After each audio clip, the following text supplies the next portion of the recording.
Nikita Mirzani akan segera bebas, guys.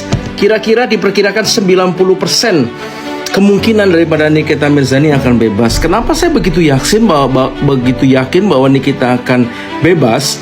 Saya mendengarkan sebuah podcast dari Pak Profesor Mahfud MD mengenai kasus Setia Novanto.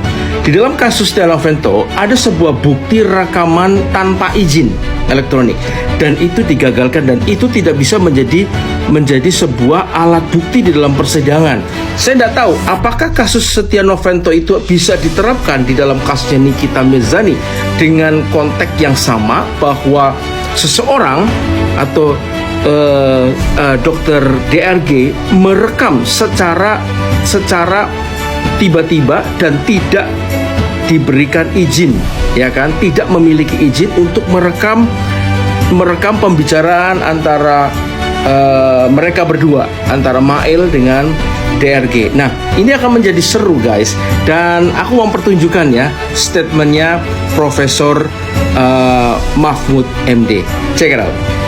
Bukti-bukti itu diuji lewat MK, bahwa rekaman yang tanpa izin itu tidak bisa menjadi bukti. Bagaimana tindak pidana kok minta izin? Ya kan? Nggak bisa kan? Kasus pemerintah saham ya? Iya kan? Rekamannya Oleh Mahkamah Konstitusi ini dikabulkan. Kan orang jadi Setia Novanto jadi bebas dengan itu. MK sudah, Jaksa Agung sudah melepaskan lagi ketersangkaan Setia Novanto saat.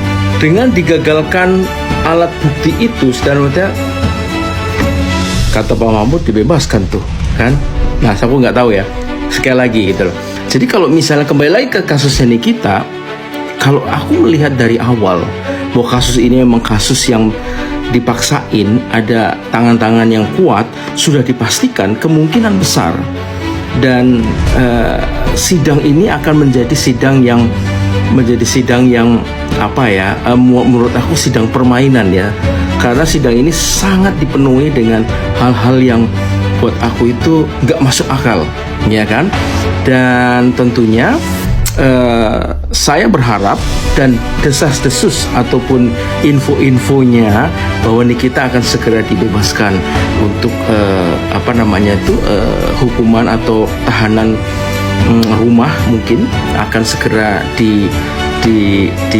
disetujui oleh hakim. Dan kalaupun itu terjadi, kemungkinan beberapa hari lagi kemungkinan Nikita Mirzani bisa melangkah bebas daripada rutan dan kembali kepada keluarganya. Dan sungguh menarik juga ya kasusnya Nikita ini yang cukup lama menyita perhatian masyarakat. Harapannya untuk minggu-minggu ke depan ini dan minggu-minggu hari Kamis ini juga ada persidangan, ataukah memang sudah tidak ada persidangan, kita lihat nanti, guys. Dan terus tetap pantau ya sidang Nikita ini, dan kita tetap berdoa selalu, kita mendoakan Nikita untuk segera dibebaskan dan segera bisa menghirup alam segar ini dan terus bersama dengan kita. Dan kita akan melihat apakah hakim akan benar-benar membela sebuah kebenaran di dalam persidangan Nikita Mirzani. Thank you, guys. Demikian, tetap semangat dan berpikir cerdas.